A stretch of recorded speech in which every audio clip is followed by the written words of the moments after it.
By next week, it's November. So is able to ease now. It means that some people can actually have a good, what we call Yuletide. We'll have a Merry Christmas, perhaps.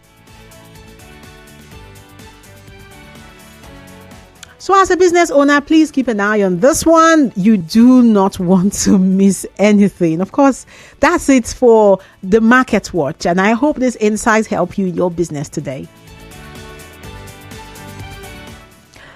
And we're going to go on a short break soon. But first, let's look at insider tips. That's where we're talking failed startups and the Nigerian business environment. Over the past few years, we've heard this word, startup. Okay? Startup. Like it was deafening in 2019, I must say. A lot of companies, a lot of training, a lot of support came into Nigeria, and a lot of people got interested in starting businesses, or more importantly, starting tech businesses.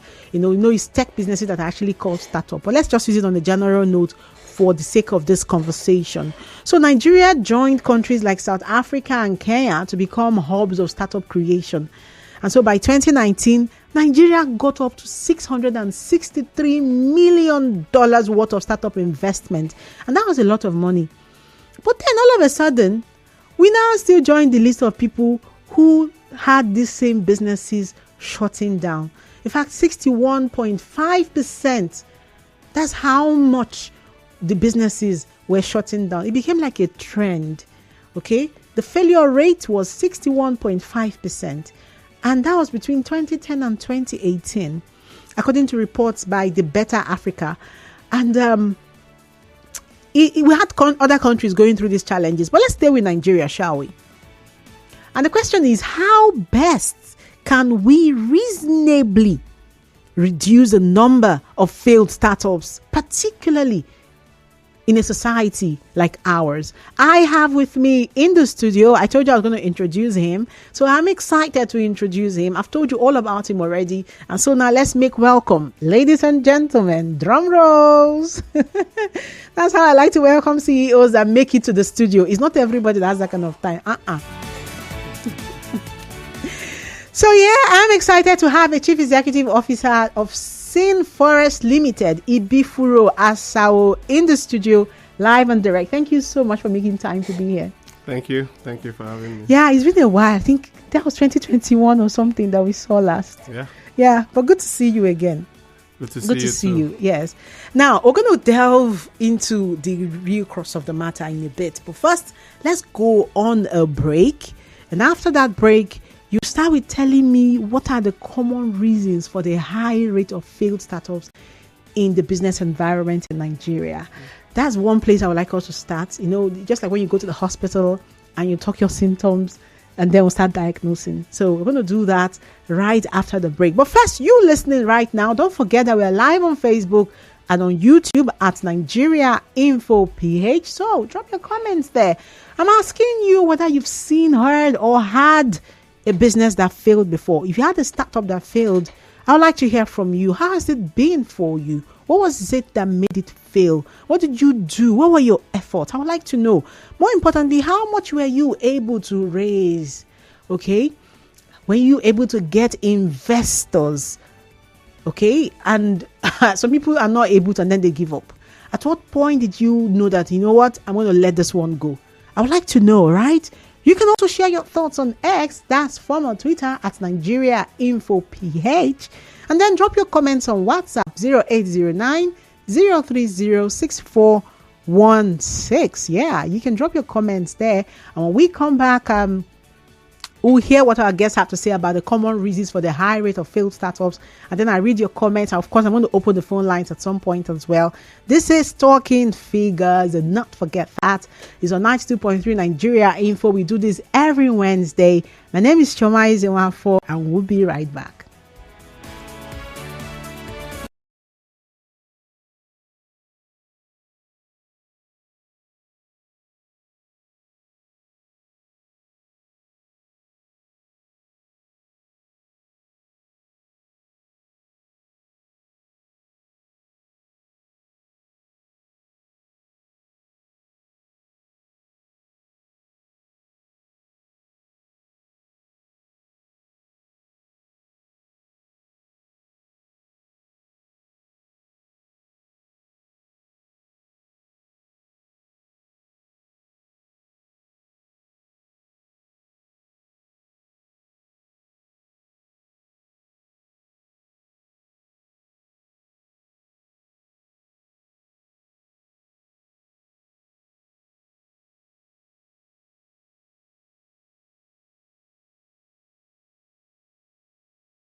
And we are back. Yeah, my name is Choma Izewanf, and I have with me in the studio the CEO of Cinfores Limited, Ibifuro, Asawo, and we're about to begin a very interesting conversation. So if you're just joining us, you're in luck.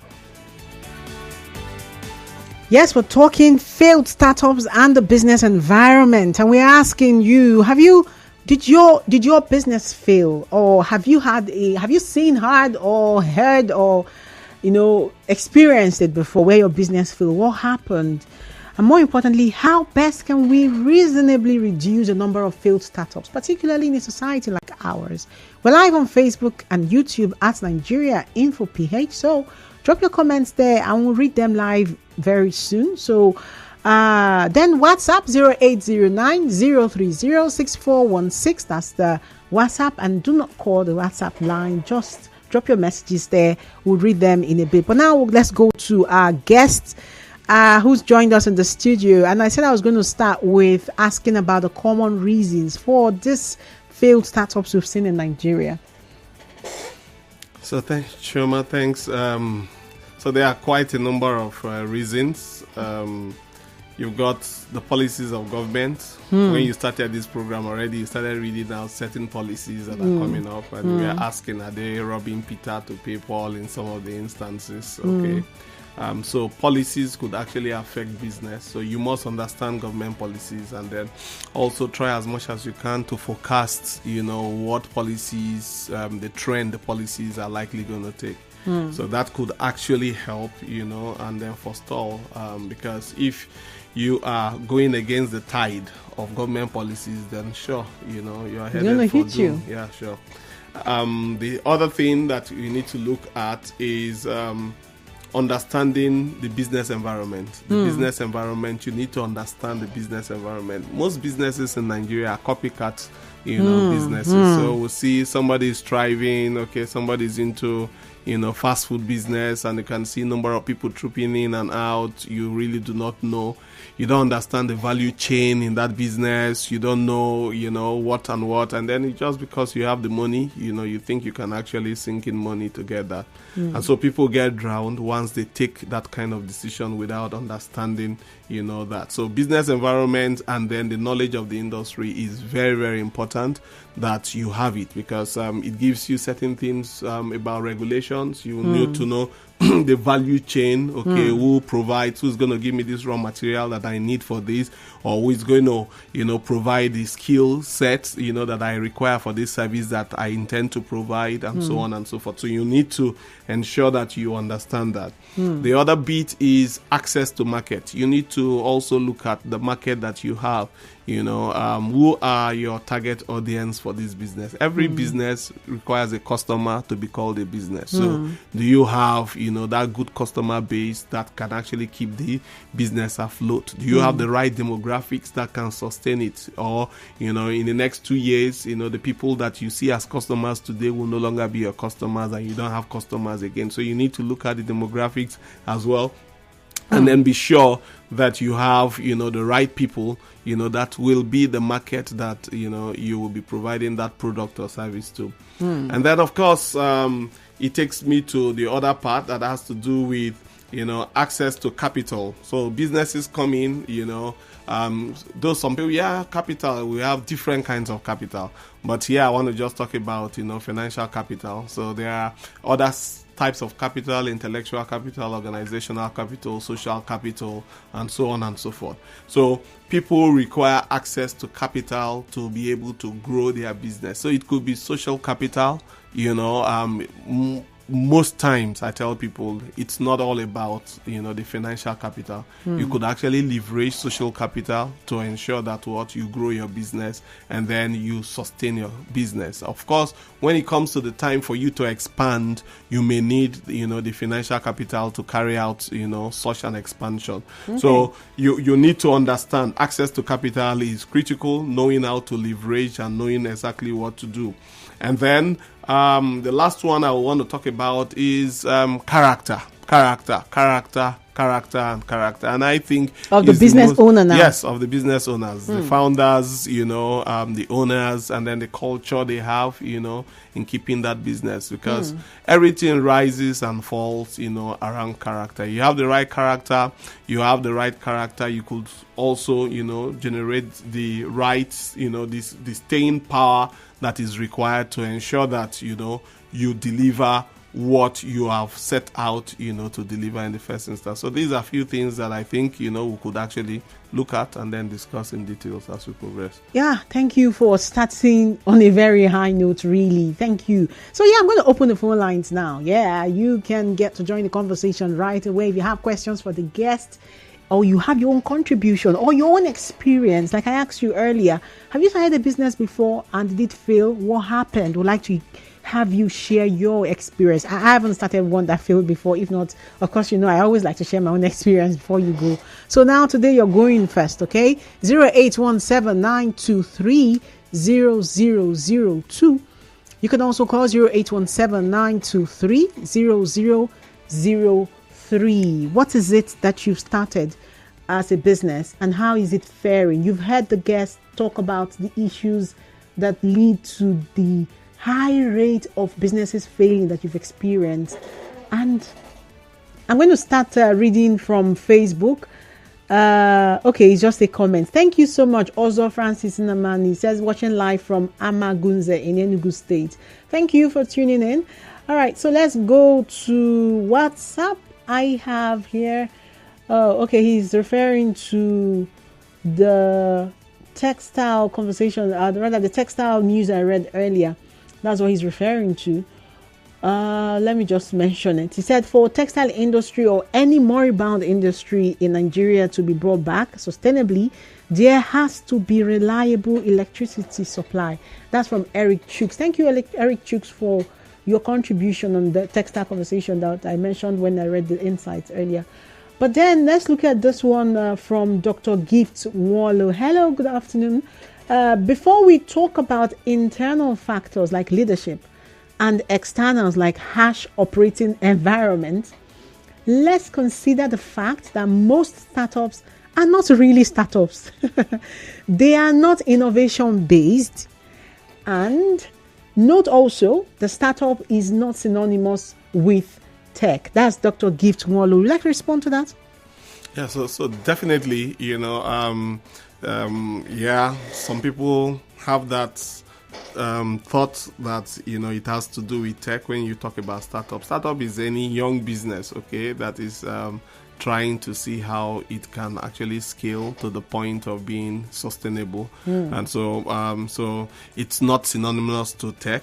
However, most the tech companies made are the that ones word, that cause it to be a buzzword, all around the world. Yes. So I think I seem to agree with him.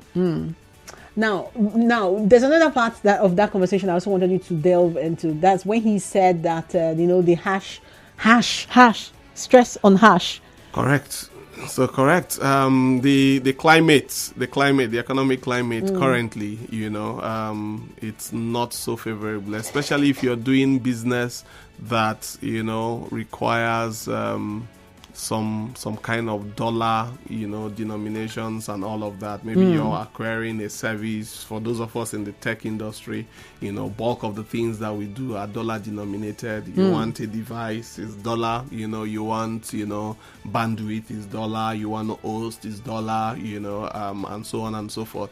And of course, even when you use the local people here, they also still buy in dollar. So once dollar is affected one way or the other, it just has a way of trickling down business to you as well in terms of cost. So that of course is there. And then of course power is a major challenge as well for most businesses and services that you carry out. You need power. The power is not sustainable, and so bulk of us sustain our businesses using alternative power supply. The ones that are renewable are capital intensive, so you want to rely on fossil fuel, which is also quite expensive, for you to have, in terms of your running costs, and all of that, will add up and then, shore up your operating costs at the end of the day. So those are some of the things that, are harsh and then could make your business go under.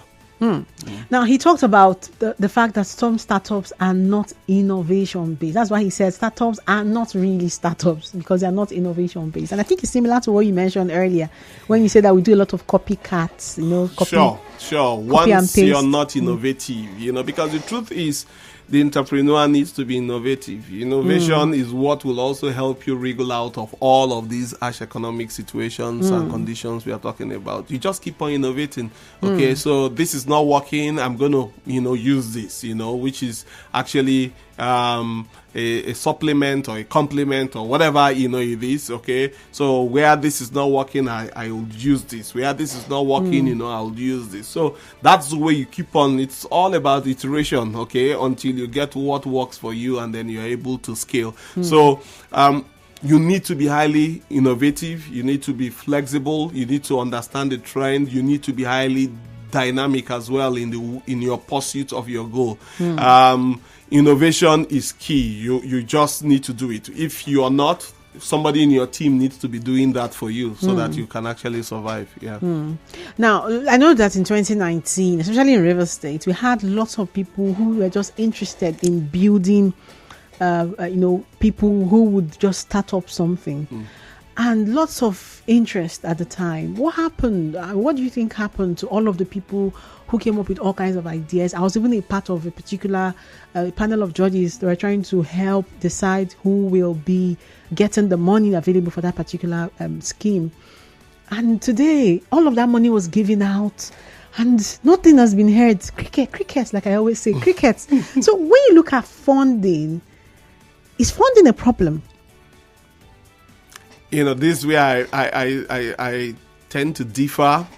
Funding is a problem and it's not a problem. Okay. So I beg to differ, because from my own, 20 years ago when we started as college startup, we never had the funding. Okay. And we never have received funding from anyone, as it were, okay, to run the business that we are running. Is it even advisable to bring people in from the very start, or maybe later? Is it even advisable? Just very quickly before you continue. Yeah, depending on how you feel about it. You're willing to, leverage and collaborate with people, that will help you leverage. Why not? Sure. Why not? So it's, if you want to do it at the beginning, like we came as partners, we're friends, from, our university days, and then of course it kept us together, and then of course we leverage the strength of each other, and then grew the business. So it's somebody could also be a funding partner, come with an equity, and then give you the money that you require to run that your idea. He doesn't have the idea, you have the idea, but he's got the funds, or he's got the network that you don't have. So you just want to leverage all of that. The most important thing is that the goal of the business or of that startup is met once you get into that. Okay, now you were saying something about funding. You said it's not a problem, it's a problem. Can you explain? So funding it's not, most people think everything rises and fall with money to start up a business.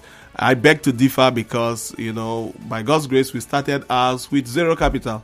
Okay, so zero financial capital, but we were very rich when it comes to social capital. We had friends that could go at any length for us to ensure that we achieve what we want to achieve. We had family and friends that stood by us. Our parents, even when they couldn't stomach most of the things we are saying, the big money we are calling then, they just allowed us, let these young boys, in our early 20s, just allow them eat and then continue with this, their pipe dream, in quote. But, they gave that support, from the home front. And then, of course, friends were there and they weren't paid, but they were able to give the support. Even when we came back from NYC, the first 3 years of the business, we didn't pay all the people that were working with us.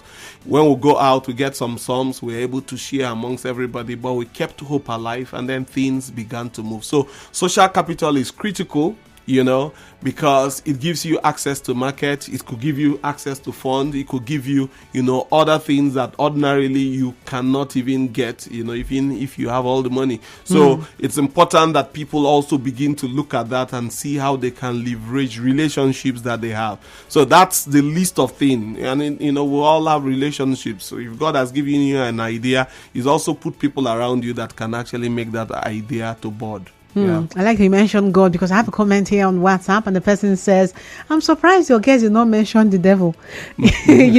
When we talk about why businesses fail, which was the first question I asked you, the devil is one of the reasons businesses fail. And he says that's on a lighter note. Actually, he didn't drop his name, but thank you for bringing humor here. Okay, we have another message here. He says, hi, Chioma. I'm a honey vendor startup. I sell online and offline, but I don't get much customers. Despite my effort, I need advice. That's from Chineye from Igruta. So honey is something that most times, of course, you have the domestic use of honey, you have the industrial use. Okay, so what you want to do is basically to make people around you to be aware about, the benefits of honey. So you need to sell, your product. One thing is to have a product. Another thing is to be able to sell that product. So you need to develop the skill set or find somebody who can help you sell the product, so that people can buy your product. And certain things you need to do also is just to be sure that today most people are afraid of getting honey because there are quite a lot of adulterated honey. So you need to also ensure that there is what they call product differentiation. What differentiates your product that will make me, buy your product? So you need to, be vocal about that so that people will get to know that, okay, you've got the right quality of honey, and then, these are the benefits if you use honey instead of sugar, or you use honey instead of sweetener, and all that. Then who are your target audience? You need to also know the people that you should be targeting, okay? Am I going to go to bakeries? Am I going to go to, restaurants? Am I going to go to, homes? The people around you? What are you doing about the people around you? Can they afford, or do I have a place where I'll go to and then I can see the people that can afford? So all of that are things that you sit down, to begin to think through. You need to think through these things, because one of the key things that affect businesses, like I said earlier, is access to market. You understand? If you give me access to market, you don't give me money. I will make money through the market that I have. So access to market is a critical component. Most of the people that, we met while we were growing up, what they gave to us was basically access to market. We didn't get money from anybody. How do you get people to give you access? So access to market is something that, access to market is something that you are able to develop over time. So it doesn't also happen in one day. All right. The more you prove yourself, the more access you get. Okay, the more you prove yourself, the more access you get. You called me into this place because you heard somebody said something that I said, the other day. So that's the way it works. And so somebody hears me today again, and then will say, oh, that's your guest. They will reach you. That's your guest. Can you get that person? So that's the way it goes. So you must prove yourself. Most times startups don't prove themselves. That's why I talked about attitude. You don't have the right attitude about the business that you're working. What's the right attitude? Attitude. There are so many things, that actually, so I got a series called the Entrepreneurial Journey, which is, Entrepreneurial Journey 101. So first and foremost, you must be visionary. You're doing this, you must be visionary. It's not, don't just like that honey guy now. What's the vision that you have concerning that? Honey lady, actually. Honey lady. What vision do you have? What are you looking at? Okay, insight, foresight, hindsight, with all the things around, understanding honey itself, the benefits, what vision, where do you want to take this to? What benefit and value are you creating for the people that will be using the honey? You should be able to know and then let the people know as well. Apart from that, you need to be passionate about what you're doing. Having a product and not being passionate about it is as, bad as not doing anything at all. So you need to be passionate about it. People need to, see the passion in you. You need to, take that passion will drive you, because sometimes your vision, you also be confused. Am I sure I was called to do this? But passion has a way of driving you, You need to be focused. Okay, so when we're talking about character, this focus. Some people today, they are selling honey, tomorrow they are selling orange, next tomorrow they are selling banana, the other day they are selling sugar now that competes with honey again. So people are confused about you, so you need to be focused. You need to be courageous, because you need to go to places that ordinarily, you need courage to go to. You need to take steps that ordinarily, is outside your comfort zone. So you need that. You need courage. You need to be disciplined. Discipline is one area. So you don't eat your profits. You don't eat your profits. Treat capital as capital. Treat profit as part capital. Okay. So even your profit, because you want to expand, you want to scale, so you can't afford to eat all of your profits. You eat some and then use some again as capital. So discipline, plays a major role. I've talked about knowledge of the industry. Then perseverance. These things don't happen in a day. The Gen Z people coming in, they just feel, within 10 years, within 5 years, within 3 months, you hammer. Okay? And, that's the understanding that they have. I've been in this journey for over 21 years, okay? And it's still counting. And we still have challenges that we are grappling with. So it's something that you need to. I remember when we started off here in Port Harcourt, and then, things weren't looking so good, okay? We trekked some long distances, sacrificing for the business, we used cars that were not comfortable. We did night buses, to Lagos to and fro to buy products, do things here and all that, to attend meetings and all of that. There was this sacrifice, there was this, pain we had to bear, and we just understood that is that phase. We just knew we weren't ashamed of it, we weren't, perturbed by what, our friends and classmates were looking at. But then again, you said that was 20 years ago. Man, life was easier 20 years ago, sir.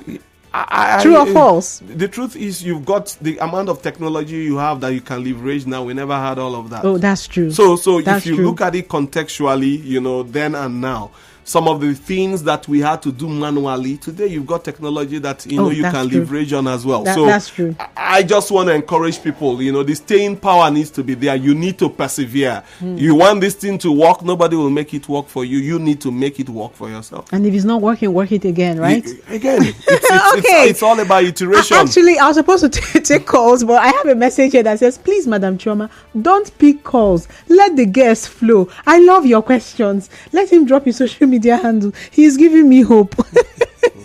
So that's actually the reason why I kind of didn't even look at the calls that were coming in. So please, you can actually call. I want to take your calls today. 0817-923-0007.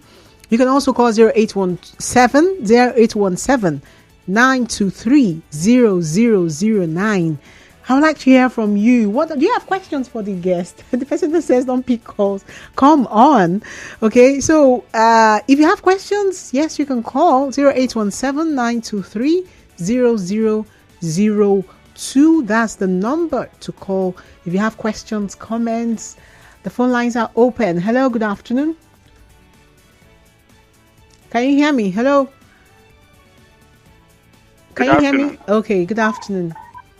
Chinke Daniel Kozak.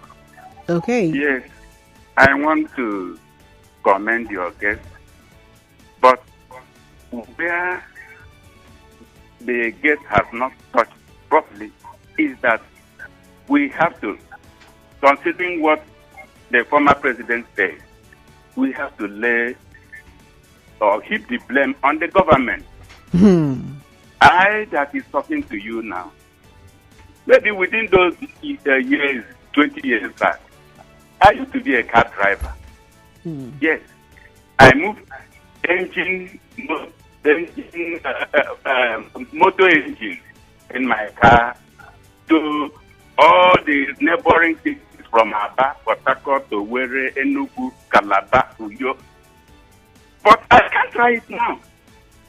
Government need to do something concerning. I hit on the nail. What is it called? Multiple taxation.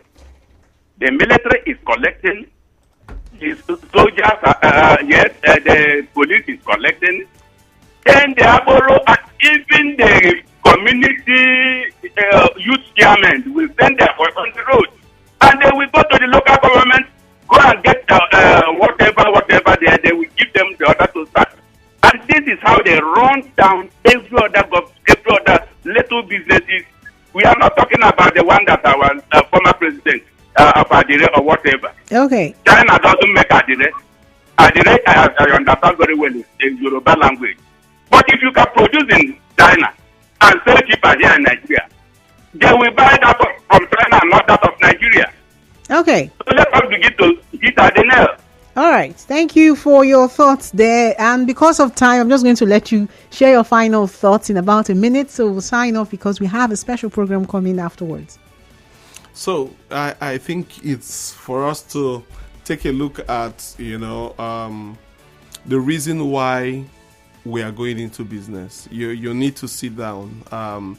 I have a biblical perspective to most of these things. Jesus was teaching once and he was like, which of you would want to build a tower that will not first sit down and count the cost? Which of you would want to wage a war that will not first sit down and see how many men he has and then compare it with, the enemies, and then know whether he would ask for truce or not.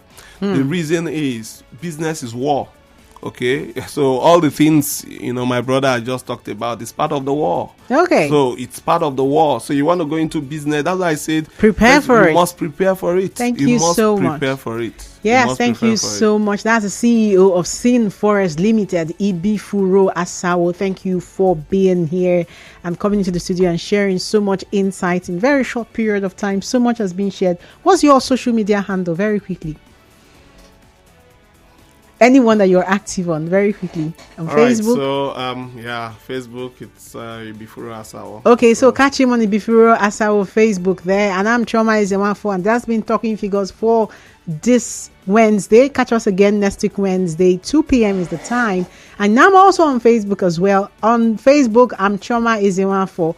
And on Twitter, at Choma Izewanfo, but knock off the R of the surname and you find me there. I'm also on LinkedIn at Choma Izewanfo as well. So that's where I sign now. Thank you for being a part of it. And we're going to go on. We have a program coming up. After that, we're going to have the news. And then we have Hard Facts coming afterwards with Kalada. Stay tuned. And thank you for being a part of Talking Figures today.